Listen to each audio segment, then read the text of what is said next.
بڑے متحرک جو ہے گزارے۔ 1990 میں جب بیژن بزنجو صاحب 2 سیٹوں سے منتخب ہوئے تو ان کے بعد 1 سیٹ ویکیٹ ہوئی، جس پہ میر صاحب قومی اسمبلی کے رکن منتخب ہوئے، اور 1997 میں دوبارہ قومی اسمبلی کے رکن منتخب ہوئے۔ تو 1990 میں PNP جو میر غوث بزنجو کی آخری پارٹی تھی، پاکستان نیشنل پارٹی، اس کی طرف سے منتخب ہوئے، اور 1997 میں بلوچستان نیشنل پارٹی کی طرف سے جو ہے وہ اس کے قومی اسمبلی کے ممبر منتخب ہوئے۔ آپ نے نواز شریف اور بے نظیر کو قریب لانے میں بے حد کوشش کی 93 کے اندر، جس میں آپ شامل تھے، مشاہد حسین، افتخار گیلانی، بیگم عابدہ حسین اور دیگر لوگ۔ تو تقریباً آپ نواز شریف اور بے نظیر کو قریب لا چکے تھے، لیکن بے نظیر کی اچانک ڈیل ہو گئی اسٹیبلشمنٹ کے ساتھ، اور جس کی وجہ سے بے نظیر جو ہے پیچھے ہٹ گئی، اور اس میں آپ کو جو ہے آپ کو بڑا رنج تھا اس کا کہ یہ ایک دھوکہ ہوا، ایک سنہری وقت تھا کہ ان دونوں پارٹیوں کو جو اسٹیبلشمنٹ کے ہاتھوں مسلسل استعمال ہو رہی تھی، تو آپ نے اس وقت بڑی سنجیدہ کوشش کی۔ اور اس کے بعد آپ 2009 میں سینٹ کے رکن منتخب ہوئے، اور پھر 2015 میں سینٹ کے رکن منتخب ہوئے۔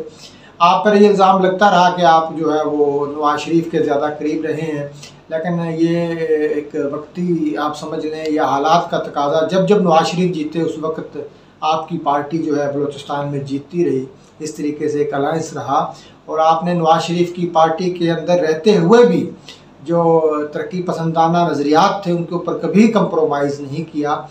آپ ہمیشہ ایک پرائیویٹائزیشن کے خلاف بات کرتے تھے، آپ مزدوروں کے حقوق کی بات کرتے تھے، آپ کسانوں کی بات کرتے تھے، غریب بھائیوں کی بات کرتے تھے، آپ نواز شریف کو ایک اچھی لائن دیتے تھے۔ آج کا جو نواز شریف ہے وہ 1988 کے نواز شریف سے بہت مختلف ہے، تو اس میں نواز شریف کی میں سمجھتا ہوں تربیت میں نواز شریف کو ایک صحیح معنوں میں لیڈر بنانے میں اور اسٹیبلشمنٹ مخالف لیڈر بنانے میں آپ کا پرویز رشید کا بڑا کردار رہا ہے، اور نواز شریف جو ہے میر حاصل بزنجو پہ بے انتہا جو ہے ٹرسٹ کرتے تھے، اور ان کی بات ان کے لیے بڑی مقدم تھی پارٹی کے اندر۔ میر صاحب نے ہمیشہ جو ہے وہ جد و جہد کی سیاست کی، ضمانت طالب علمی سے لے کے، چاہے وہ مشرف کی ایمرجنسی ہو 2007 میں آپ اور ایوب قریشی سارے گرفتار ہوئے کراچی سے مشرف کی ایمرجنسی کے خلاف۔ آپ نے مشرف کا جو الیکشن تھا اس میں جو APDM تھی اس وقت اس نے بائیکاٹ کیا، اس کا حصہ تھے، اور ہمیشہ سیاست کو آگے لے کر کے چلنے کی بات کی، اتحاد بنانے کی بات کی، اور جو یہ اتحاد PDM بنا، مطلب نواز شریف کے اور زرداری صاحب کے اختلافات تھے، آپ نے کردار ادا کیا فضل الرحمان کو قریب لانے میں، نواز شریف کو، آصف علی زرداری کو قریب لانے میں، اور اس طریقے سے ایک مؤثر جو اتحاد تھا عمران خان کی فسطائیت کے خلاف، عمران خان کی جو جبر ظلم نیم مارشل لا حکومت کے خلاف اس کی جدوجہد کرنے میں آپ نے ان تینوں کو قریب لایا۔ PDM کا خواب آپ نے دیکھا، اور وہاں ایک PDM اور ایک چارٹر بھی بنا، تو آپ کا خیال تھا کہ یہ ایک PDM پاکستان میں آگے چل کر ایک بہت بڑا سیاسی تبدیلی کا باعث ہوگی، اور جس میں تمام مظلوم قومیتوں، ساحل وسائل اور پاکستان کے جو محروم طبقات ہیں ان کے لیے، اور آئین اور قانون کی بالادستی کے لیے کوئی اچھا روڈ میپ بنا سکے گی۔ تو یہ ساری سیاسی صورتحال تھی۔ سیاسی جدوجہد میں جو ہے آپ کا ثانی نہیں تھا۔ PNP بلوچستان نیشنل پارٹی، پھر آپ نے BNDP جو بنائی 2003 میں بلوچستان نیشنل ڈیموکریٹک پارٹی، اور بعد میں اس پارٹی کو آپ نے جو BNM میں ضم کیا، جس کے نتیجے میں نیشنل پارٹی کا وجود عمل میں آیا۔ تو آپ نے ہمیشہ فراخ دلانہ فیصلے کیے، کبھی اپنی ذات اور انا کے گرد آپ نے فیصلے نہیں کیے۔ آپ قربانیوں کی داستان ہیں، جہد مسلسل کی داستان ہے، اور قربانیوں کی بات میں اس طریقے سے کرتا ہوں۔ دیکھیں ہمارے جو ترقی پسند پارٹیوں کا جب بھی اتحاد ہوتا ہے، اس میں چاہے جتنی بھی لیفٹ کی بائیں بازو کی پارٹیاں ہیں، تو ہمارے جو جھگڑے ہوتے ہیں پہلے منشور کے اوپر ہوتے ہیں، پھر قیادت کے اوپر ہوتے ہیں، اور پھر پارٹی بننے کے بعد ہم کوشش کرتے ہیں ایک دوسرے کی ٹانگیں کھینچیں۔ ہم پارٹی ایک بن چکے ہوتے ہیں، لیکن اندر سے گروپس ہوتے ہیں، ہر گروپ ایک گروپ کو شکست دینے کے لیے جو تیار ہوتا ہے۔ جو نیشنل پارٹی اور BNDP کا انضمام تھا اس کو آپ نے فراخ دلی سے قبول کیا، اور صدارت کے معاملات پر کوئی جھگڑا نہیں کیا، اور ایک ایسا آئین اور منشور نیشنل پارٹی کا دیا جو ڈیموکریٹک تھا۔ اس وقت پاکستان میں دوسری بڑی جمہوری پارٹی جو ہے نیشنل پارٹی ہے، جس کی باقاعدہ ہر 3 سال بعد کانگریس ہوتی ہے، یہ میر صاحب کی بدولت ہے، میر حاصل خان بزنجو کی بدولت ہے، اور کارکنوں کا ایک 500 سے زیادہ جو کونسلر ہیں، ڈیلیگیٹ سے ہم کہتے ہیں، وہ آتے ہیں، باقاعدہ ووٹنگ ہوتی ہے، الیکشن ہوتے ہیں۔ تو میں کہنا یہ چاہ رہا تھا کہ آپ نے کبھی صدارت پہ یا سیکرٹری شپ پہ جھگڑا نہیں کیا۔ ڈاکٹر حئی صاحب پارٹی کے صدر بنے، پھر دوسری دفعہ ڈاکٹر حئی پارٹی کے صدر بنے، پھر ڈاکٹر مالک صدر بنے، آپ سیکرٹری جنرل بنے، اور اس طریقے سینئر نیب صدر بنے، اور پھر 2014 میں جا کے کارکنوں نے آپ کو پارٹی کا صدر بنایا۔ ڈاکٹر حئی بلوچ آپ سے الیکشن ہار گئے، اور ڈاکٹر حئی بلوچ کا دیکھیں نا کہ اتنا بڑا نام ہے زمانہ طالب علمی سے، وہ اپنی شکست جو ہے انہوں نے تسلیم کرنے کی بجائے پارٹی سے علیحدگی اختیار کر لی تھی۔ یہ ایک میں سمجھتا ہوں کہ ڈاکٹر حئی کی ایک بہت بڑی کمزوری تھی، اور ہم یہ بات نہیں ہے کہ ڈاکٹر حئی کی خدمات کو ہم سراہتے نہیں، ان کی بہت بڑی خدمات ہیں، بہت بڑے عوامی لیڈر تھے، لیکن میں سمجھتا ہوں کہ انہیں چاہیے تھا کہ وہ پارٹی کے اندر رہتے اور اپنی شکست کو تسلیم کرتے۔ تو میر صاحب نے کبھی ایک لفظ ڈاکٹر حئی کے خلاف نہیں بولا، کسی بھی اپنے مخالفین کے خلاف انہوں نے کبھی گندی زبان استعمال نہیں کی، اور کارکنوں سے محبت اتنی تھی، کارکن دل فریفتہ تھے میر صاحب کے اوپر، میر صاحب ان کے اوپر، اور کارکنوں کے بائی نیم ان کو یاد رکھتے تھے۔ رات کو بڑی بڑی محفلیں، گپ شپ، قصے، کہانیاں میر صاحب سناتے تھے اپنی سیاست کے تجربات، لیکن بدقسمتی سے اتنا موقع نہیں ملا کہ وہ اپنی تمام جو ہے جد و جہد تھی سیاسی اس کو قلم بند کر سکتے اور ہم اس سے استفادہ ہو سکتے، اور پاکستان کی سیاست کے بے شمار جو راز ہیں وہ ہم تک اور آنے والی نسلوں تک پہنچ سکتے۔ بہرحال وہ ایک عظیم شخصیت تھے۔ اسی طریقے سے ان کا جو ایمانداری کی بات ہے، آنیسٹی کی بات ہے، میر صاحب نے کبھی وزیر بننا پسند نہیں کیا، کبھی حکومت میں آنا پسند نہیں کیا۔ پوری زندگی میں وہ ایک مختصر عرصہ، کوئی غالباً 2 یا 2.5 سال کے عرصہ وزیر رہے ہیں۔ جب ڈاکٹر مالک سے 2015 میں حکومت چھوڑی، صوبائی اسمبلی کی بلوچستان کی جو وزارت اعلیٰ چھوڑی، اس کے بعد نواز شریف نے زبردستی میر صاحب کو وزیر بنایا، پارٹی کا وفاقی وزیر بنایا پاکستان کا۔ تو میر صاحب اس وقت میر کبیر محمد شاہی صاحب کو وزیر بنانا چاہتے تھے، اور ان کا پورا اصرار تھا کہ میں وزارت نہیں لوں گا، لیکن نواز شریف اس سے ناراض ہو رہے تھے، تو میر صاحب کو مجبوراً جو ہے وہ وزارت لینی پڑی۔ اور آپ نے کبھی کوئی غیرانی کام نہیں کیا، بلکہ میں تو یہ کہوں گا کہ وہ ایک لائن دیتے تھے ورکرز کو، جائز یا ناجائز، وہ اثر و رسوخ کے ذریعے نہ جائز کام کرنے کے قائل تھے، نہ ناجائز کام کرنے کے قائل تھے۔ یہ ہمارا ذاتی تجربہ رہا ہے۔ پنجاب میں انہوں نے پارٹی بنانے کی کوشش کی، بالکل میر گوشت پر بزنجو کی طرح۔ پنجاب میں ہمارے ساتھ وہ ہر جگہ گئے، ہر ضلع میں گئے، ملتان گئے، ڈی جی خان، راجن پور، بہاولپور، اوکاڑا، سائیوال، بہاول نگر، ناروال، لاہور، فیصل آباد، حافظ آباد، گجرانوالہ، منڈی بہاؤدین، چکوال، تلہ گنگ، کوئی شہر، جہلم، ہر جگہ کئی دفعہ گئے، اور جہاں 10 کارکن بھی ہوتے تھے وہاں میر صاحب جو ہے پہنچ جاتے تھے۔ انہوں نے آخری جو 7-8 سال 2014 سے لے کر 2020 تک پاکستان میں ایک بڑی ترقی پسند بائیں بازو کی جماعت بنانے کے لیے ایک ایماندارانہ کوشش کی۔ ہم لوگ انہی کی فالوور ہیں، انہی کے پیروکار ہیں، اور جو ان کا سیاست میں ایمانداری تھی۔ آج بہت کم سیاستدان ایسے ہیں، ہماری نوجوان نسل تمام سیاستدانوں کو برا سمجھتی ہے، کرپٹ سمجھتی ہے، اور پاکستان کو سمجھتی ہے کہ تمام برائی کی جڑ جو ہے سیاستدان ہے، حالانکہ ایسا نہیں ہے۔ یہاں پر اسٹیبلشمنٹ اور مقتدر قوتیں، اسٹیبلشمنٹ جو ہے انہوں نے کبھی سیاستدانوں کو کام نہیں کرنے دیا۔ میر صاحب یہ سمجھتے تھے کہ جب سیاست آگے جائے گی تو یہ کرپشن اور یہ جو ان ایفیشنسیز ہیں پولیٹکس کی، یہ خود بخود ریموو ہو جائیں گی۔ وہ سیاست کو آگے لے کے جانا چاہتے تھے، اور انہوں نے اتنی ایمانداری سے کیا کہ میں ذاتی طور پہ میں یہ خود آج دوستوں کو بتانا چاہ رہا ہوں کہ میں میر صاحب کا کنسلٹنٹ بھی تھا انکم ٹیکس کے حوالے سے۔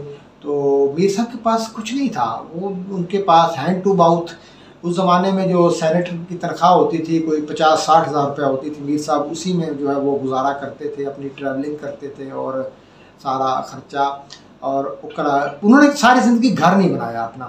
جو ان کا نال میں گھر ہے وہ ان کا ایک اجتماعی گھر ہے پورے خاندان کا، جس میں ساری فیملیز جو بزنجو کی خاندان کی ہیں وہ رہتی ہیں، اپنا انڈیپینڈنٹ گھر کراچی یا نال میں انہوں نے اپنی زندگی میں نہیں بنایا. بیٹا بھی ان کا یہاں وکیل بنا اسلام آباد کے اندر، شاوس جو. اور میر صاحب بس محبتیں بانٹتے تھے، پیسہ ان کی کمزوری نہیں تھا. وہ ایک کھلی اور صاف ستھری سیاست پر یقین رکھتے ہیں. پاکستان کے تمام ترقی پسند یہ سمجھتے ہیں کہ میر صاحب کی زندگی کا اس دنیا سے جانا، اس دنیا سے چلے جانا ایک بہت بڑا نقصان ہے، بالخصوص نیشنل پارٹی کے حوالے سے، کیونکہ میر صاحب اسلام آباد کے اندر بہت مقبول تھے، پورے پاکستان میں ان کا نام تھا، اور سیاست کی اونچ نیچ کو بہت زیادہ جو ہے وہ سمجھتے تھے. اور اتنا تھا کہ ہم ان سے ڈائلاگ کرتے، ڈیبیٹ کرتے، بحث کرتے، لڑائیاں کرتے تھے کہ میر صاحب آپ یہ نہیں کرو، یہ غلط ہو رہا ہے، یہ آپ یہ سٹانس نہیں لو. تو کہتے تھے تمہیں نہیں پتہ، اور یہ واقعی ہمیں نہیں پتہ ہوتا تھا. بعد میں جا کے میر صاحب کی جو بات ہے، میر صاحب کا یہ نقطہ نظر ہے، وہ سچ ثابت ہوتا تھا. بلکہ ان کے اندر جو سمیل کرنے کی جو صلاحیت تھی، حالات کو، فیوچر کو سمیل کرنے کی صلاحیت تھی، وہ بہت زیادہ تھی. اور پاکستان میں ایسے کم لوگ ہوتے ہیں جو اس طرح سمجھ سکتے ہیں. میر صاحب کے ساتھ ایوب ملک صاحب جو پنجاب کے پریزیڈنٹ ہیں، میں ایوب ملک صاحب کا ذکر اس لیے کر رہا ہوں کہ آخری ایام میں ایوب ملک صاحب نے ان کے ساتھ بہت زیادہ وقت گزارا. پنجاب کے صدر ہیں نیشنل پارٹی کے، بڑی ڈیڈیکیٹڈ ایفرٹس انہوں نے میر صاحب کے لیے کی. تقریباً 10-12 مہینے میں 2 دفعہ 10-12 دفعہ باہر گئے، امریکہ جاتے تھے علاج کے لیے. ایوب صاحب ان کے ساتھ ہوتے تھے، اور ان کی وفات کا ایوب صاحب کے اوپر بھی ایک گہرا اثر ہوا ان کی صدمے کا. تو ایوب صاحب جو ہیں ان کی استقامت اور بہادری کی داد دیتے ہیں. وفات سے کچھ دن پہلے لاہور آئے تو ہمیں فورٹر اسٹیڈیم میں بندوخہ ریسٹورنٹ پہ ملے. وہاں پر انہوں نے کہا جی میں نے مغز کھانا ہے. یہ میر صاحب جو ہے کھانے کے حوالے سے اور بالکل وہ پرہیز وغیرہ نہیں کرتے تھے، اور کہتے تھے یار تم کس لیے فکر مند ہوتے ہو، جب میں نے مرنا ہے، مجھے پتہ ہے میں نے مرنا ہے، تو جو رات قبر میں آنی ہے وہ مطلب ممکن نہیں اس کو ایوائڈ کرنا. اور آخری دن تک، فوت ہونے والے دن تک وہ متحرک رہے.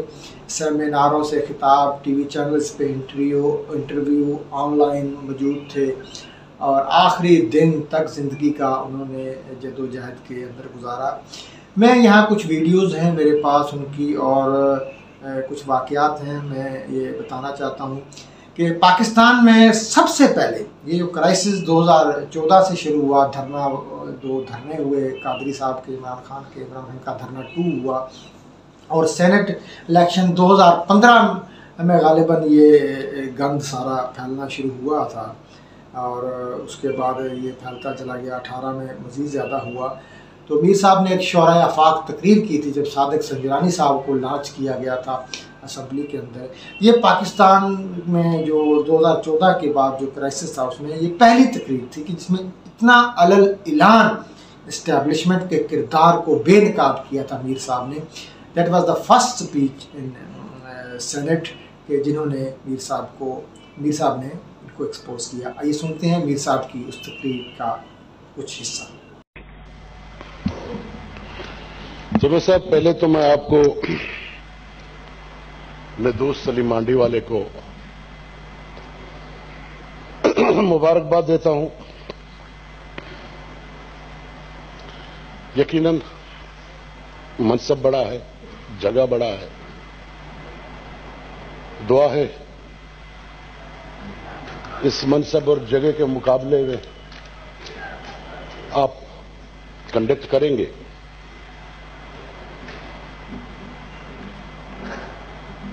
مگر میں سمجھتا ہوں کہ آج پارلیمنٹ ہار چکا ہے. آج پارلیمنٹ مکمل طور پر ڈیمونائز ہو چکا ہے. پلیز تاڑی بجانے کی ضرورت نہیں. آج عملی طور پہ یہ ثابت ہو چکا ہے کہ بالادست طاقتیں پارلیمنٹ سے زیادہ بالادست ہیں. آج بالادست طبقے جیتے ہیں، کوئی پیپلز پارٹی نہیں جیتا ہے. آج شہید بے نظیر نہیں جیتا ہے. آج ذوالفقار علی بھٹو نہیں جیتا ہے. آج بالا طبقے جیتے ہیں، اور اس بالا طبقے نے آج اس ہاؤس کو پاکستان میں منڈی بنا کے ثابت کر دیا کہ یہ میں آپ کو منڈی بھی بنا سکتا ہوں جسے تم پارلیمنٹ بولتے ہو۔ اور آج مجھے شرم آتی ہو یہاں بیٹھتے ہوئے۔ سر ایسے الزامات نہیں لگانے چاہیے۔ آپ پلیز آپ بیٹھے، نہیں تو میں آپ کے متعلق بولوں گا، آپ بیٹھے، آپ تشریف رکھیں، تشریف رکھیں۔ یہ پارلیمنٹ آپ کا نہیں ہے، یہ پارلیمنٹ میرا نہیں ہے۔ صاحب آپ تشریف رکھیں، پھر اس کے بعد آپ جواب دیں۔ بات تشریف رکھیں۔ مجھے شرم آتا ہے یہاں بیٹھتے ہوئے، پلیز اب جواب دیں جی، کیری آن جی۔ مجھے شرم آتا ہے اس ہاؤس میں بیٹھتے ہوئے۔ اب کر لیں گے جی، کر دیں گے، میں نے آج بہت تھا۔ ٹانڈیو صاحب please maintain decorum of the house. بیٹھیں جی، بیٹھیں، تشریف رکھیں۔ وہ بھی نہیں بولیں گے انشاءاللہ۔ نہیں، آپ تشریف رکھیں جی، تشریف رکھیں، تشریف رکھیں جی، تشریف رکھیں، تشریف رکھیں۔ مسافر صاحب تشریف رکھیں، تشریف رکھیں۔ آج پارلیمنٹ جیتا تھا، کبیر صاحب تشریف رکھیں، تشریف۔ اور چانڈیو صاحب پارلیمنٹ جیت جاتا، ذوالفقار علی بھٹو بھی جیتا، بے نظیر بھی جیت جاتا۔ جب رضا ربانی کو آپ چیئرمین بناتے تب پارلیمنٹ جیتا، تب بے نظیر تب ذوالفقار علی بھٹو جیتا، تب ذوالفقار علی بھٹو جیتا، بالکل مسلم لیگ کے ساتھ۔ میر حاصل بزنجو صاحب آج ویسے صرف مبارکباد دیں، پلیز آج صرف مبارکباد دیں، تقریر کے لیے بڑا ٹائم ہے۔ نہیں، میں آج اپنا تقریر نہیں کی تو زندگی بھر میں تقریر نہیں کروں۔ تقریر کر لی آپ نے آج پارلیمنٹ۔ بات سنیں، آپ میری بات سنیں، میں شخص کی تنقید بات کروں کریں گا۔ جی، چانڈیو صاحب خاموشی اختیار کریں، چانڈیو صاحب خاموشی اختیار کریں۔ میر حاصل صاحب، میر حاصل خان صاحب، آپ لوگوں نے رضا ربانی کو یہ کہا کہ وہ مسلم لیگ کا نمائندہ ہے، وہ نیشنل پارٹی کا نمائندہ بھی تھا، وہ پختونخوا کا بھی نمائندہ تھا، وہ جماعت اسلامی کا بھی میر حاصل نمائندہ خان تھا۔ صاحب آپ آج مبارکباد، آپ سینئر پالیٹیشین ہیں، کل کریں کس چیز تقریر۔ کی مبارکباد؟ مجھے آپ تشریف جی، تشریف مساخیر صاحب تشریف رکھیں۔ بتائیں میں کس کو مبارکباد دوں اور تشریف کس چیز کی مبارک دوں؟ آج اس ہاؤس کا بو کالا ہو گیا، اس کی میں مبارکبادی کس کو دوں؟ یہ الفاظ ادب کر لیتے ہیں۔ نہیں، ایسا نہیں میر ہے حاصل سر، صاحب آپ تشریف ایسا نہیں رکھیں، ہوتا، تشریف ایسا رکھیں۔ نہیں ہوتا۔ آج آپ تشریف رکھیں، آج آپ تشریف مبارکباد رکھنے کی دیں۔ بات نہیں ہے، اس طرح ہاؤس اگر ہمارے کبیر مہاشائی صاحب آپ تشریف کیا گیا رکھیں۔ کبیر صاحب تقریر کر رہے ہیں نا، میر صاحب آپ کنٹینیو رکھیں، بیٹھیں۔ اور مجھے ایک منٹ ڈاکٹر ایک منٹ، میں کہہ رہا ہوں کہ وہ تقریر کر رہے ہیں، کریں۔ ڈاکٹر صاحب ایک منٹ، ڈاکٹر صاحب ایک منٹ۔ جناب وہ کر رہے ہیں تقریر جی، کیری آن جناب، کیری آن۔ بدقسمتی یہ دیکھیں، پوری اس بلڈنگ کو گرانے کے بعد نام کس کا لیا جا رہا ہے؟ بلوچستان کا، کہ یہ ہم بلوچستان کے لیے کر رہے ہیں۔ یہی بلوچستان کے لیے کیا کہ ساری بلوچستان صوبائی اسمبلی کو منڈی بنا دیا آپ نے؟ آپ کہتے ہیں میں بلوچستان کے لیے کر رہا ہوں۔ آپ نے خیبر پختونخوا کی اسمبلی کو منڈی بنا دیا، آپ کہتے ہیں میں خیبر پختونخوا کے لیے کر رہا ہوں۔ آپ جب صوبائی اسمبلیوں کو منڈی بنایا گیا، اس کے نتیجے میں آپ نے جو حال اس اپر ہاؤس کی ہے، جسے ہاؤس آف فیڈریشن کہتے ہیں، ہر آدمی کو کہتے ہیں کہ بھائی ووٹ دو، کہتا نہیں ہے۔ واٹ از دس؟ یہ سوال آپ قسم کھا کے کہیں، آپ کے کتنے لوگوں نے آپ کو کہا یہ ہے؟ کیوں؟ واٹ از دس؟ جس کو بولو ووٹ سے، کہتا ہے یار میں حاصل خدا کی قسم سے تم میرا بھائی ہو، تم سے اچھا آدمی اس ہاؤس میں کوئی نہیں ہے، مگر مجبوری ہے۔ واٹ از دس؟ اگر چیزیں دیکھیں، میں خدا را حاصل خان صاحب میں ان اداروں کو کنکلوڈ کریں پلیز، تاکہ دوسروں کو بھی موقع دے سکیں۔ ان اداروں کو بھی بولتے ہیں خدا را ہاتھ باندھ کے، پولیٹیکل پارٹیز میں خدا را ہاتھ باندھ کے اس ملک کو اس کے ڈگر پہ، جمہوریت پہ چلنے دے۔ اگر یہی حالت رہی، انٹرنیشنلی ہم آئسولیٹ ہو رہے ہیں، یہاں آپ دوسرے کو دست و گریبان ہونے جا رہے ہیں، اور جس کے وجہ سے جو نقصان ہوگا وہ حاصل کا نہیں ہوگا، مجھے کچھ نہیں ہونا. بقول شاعر کے کہ ایک ہی کیا ہے جان ہے، تو لے یا خدا لے. تم لے لو یا خدا لے لے، کوئی ایک تو لے لے گا، بچے گا تو نہیں. تو اس کی تو کوئی فکر نہیں ہے. مگر اس فیڈریشن کا جو حال بنایا جا رہا ہے، جو بننے جا رہا ہے، میں سمجھتا ہوں کہ وہ ہمارے تاریخ کے بدترین دن ہوں گے. بہت بہت شکریہ. میر حاصل خان بزنجو کو یہ اعزاز بھی حاصل ہے. یہ کرائسس 2014 کے بعد پاکستان کی سیاست میں آیا، جس میں نفرت بڑھی اور بہت زیادہ سیاست کو آلودہ کیا. تو میر صاحب پہلے آدمی تھے جنہوں نے ایک سوال کے جواب میں کہا کہ اگر آرمی چیف سیاست کرے گا تو اسپیکر سیاست کیوں نہ کرے. شاید ہے کہ یہ اسپیکر ہاؤس کو سیاست کے لیے استعمال کیا جائے، غیر جانبدار ہوتا ہے اسپیکر کا، ان کو تو سائڈ پہ رہنا چاہیے. اب اسپیکر سے بات آگے گزر گئی ہے. جب آرمی چیف سیاست کر سکتا ہے تو اسپیکر کیوں نہیں کر سکتا؟ جب میر صاحب کو دھاندلی کے ذریعے، ریگنگ کے ذریعے بزور طاقت چیئرمین سینٹ کا الیکشن ہروا دیا گیا، جب آپ نے عدم اعتماد پیش کی تو 64 ارکان آپ کی حمایت میں تھے. جب خفیہ ووٹنگ ہوئی تو آپ کے 49 ووٹ نکلے. اس موقع پر جو سوال ہوا تو پہلی دفعہ جنرل فیض کا کسی نے نام لیا تھا، تو میر حاصل خان بزنجو سے، جنہوں نے دبنگ آواز میں جنرل فیض کا نام لیا تھا. کیا ہے اور حاصل بزنجو صاحب آپ پریشان دکھائی دے رہے ہیں. میں بالکل پریشان نہیں ہوں. آپ پریشان نہیں ہیں؟ میں بالکل پریشان. میں کیوں رات عشائیے میں آپ کہہ رہے تھے کہ 64 لوگ آپ کے ہوں گے، تو یہ کہاں گئے 64 لوگ؟ 64 کھڑے نہیں تھے. تو یہ جب اندر گئے ہیں خفیہ رائے شماری میں، تو یہ کون لوگ ہیں 14 لوگ جو آپ یہ جنرل فیض کے لوگ ہیں. جنرل فیض ISI کے چیف ہے، جانتے ہیں آپ؟ اس کے لوگ ہیں. یہ سسٹم کی ناکامی ہے کہ جیت ہے؟ میر صاحب مظلوم قوموں، ساحل، وسائل، 18ویں ترمیم، صوبائی خود مختاری کے حوالے سے کبھی کمپرومائز نہیں کیا. وہ ہمیشہ گوادر کے لوگوں کے لیے، بلوچستان کے لوگوں کے لیے مضبوط آواز کے طور پر موجود رہے. دیکھیں، ایک کوشش اس سے پہلے مشرف کے زمانے میں کی گئی کہ گوادر کو فیڈرلی ایڈمنسٹریٹڈ ایریا قرار دیا جائے اور وہاں پہ نئے لاز بن جائیں. میری جو انفارمیشن ہے، اس دفعہ صرف گوادر نہیں ہے کہ پاکستان کا پورا کوسٹ، جس میں سندھ اور بلوچستان شامل ہیں، نیشنل کوسٹل ڈیولپمنٹ اتھارٹی بنانے جا رہے ہیں.